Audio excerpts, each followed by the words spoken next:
22 رجب حضرت امیر معاویہ رضی اللہ تعالیٰ عنہ کی وفات ہے۔ حضرت امیر معاویہ رضی اللہ تعالیٰ عنہ کی وفات کے موقع پر اہل تشیع روافض وہ پہلے خوشیاں مناتے لیکن چھپ کر رات کے اندھیرے میں کنڈے کے نام پر، اور عنوان قائم کرتے 22 رجب امام جعفر صادق کے کنڈے۔ حضرت امام جعفر صادق نہ تو رجب میں پیدا ہوئے نہ وہ رجب کے اندر فوت ہوئے، تو 22 رجب کا ان سے کیا تعلق ہے؟ حضرت امیر معاویہ رضی اللہ عنہ کی وفات پر ان کے دشمنان یہ خوشیاں مناتے، مسلمانوں کو پتہ نہیں تو بغیر دیکھے یہ بھی شروع ہو گئے۔ اب رات کو بھی ہو رہے ہیں، دن کو بھی ہو رہے ہیں، کنڈے بنائے جا رہے ہیں، تقسیم کیے جا رہے ہیں، اپنے ایمان کا کنڈا نکالتے ہیں، اپنے ایمان کا جنازہ اٹھا لیتے ہیں۔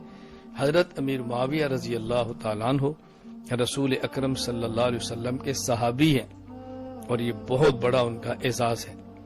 پھر نبی کریم صلی اللہ علیہ وسلم پر اترنے والے قرآن کریم کو لکھنے والے کاتب وحی ہے، یہ بہت بڑا اعزاز ہے۔ پھر حضرت امیر معاویہ رضی اللہ تعالیٰ عنہ رسول اکرم صلی اللہ علیہ وسلم کے برادر نسبتی آپ کی بیوی ام حبیبہ رضی اللہ تعالیٰ عنہا کے بھائی ہیں، پوری امت کے ماموں ہیں، یہ بہت بڑا اعزاز ہے۔ پھر حضرت امیر معاویہ رضی اللہ عنہ تاریخ اسلامی کے بہت بڑے فاتح ہیں، اور صحابہ کرام میں سے یہ آخری خلیفہ وہ ہیں کہ جن کی خلافت پر حضرت حسن رضی اللہ عنہ کی بیعت کے بعد پوری امت نے اتفاق کیا ہے، یہ آپ کے لیے بہت بڑا اعزاز ہے۔ حضور اکرم صلی اللہ علیہ وسلم نے بہت زیادہ دعاؤں سے امیر معاویہ رضی اللہ عنہ کو نوازا، اے اللہ امیر معاویہ کو حساب کا علم دے دے، اے اللہ ان کو قرآن کریم کا علم دے دے۔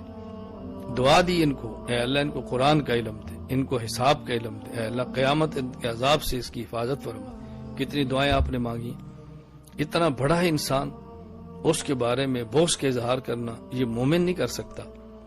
ہم مسلمان ہیں، صحابہ کرام رضی اللہ عنہم مجمعین کے غلام ہیں، وہ ہمارا ایمان ہے، معیار حق ہے، حجت ہے، عادل ہے، دلیل شرعی ہے۔ اس بات کا خیال کریں کبھی بھی کفار، مبتدعین اور غیروں کی رسموں کے اندر شریک نہ ہوں۔ کنڈے کے نام پر آنے والے کھانے کو قطعاً استعمال نہ کریں، بہت زیادہ اس کی حوصلہ شکنی کریں، اور سنت کی اتباع کی دعوت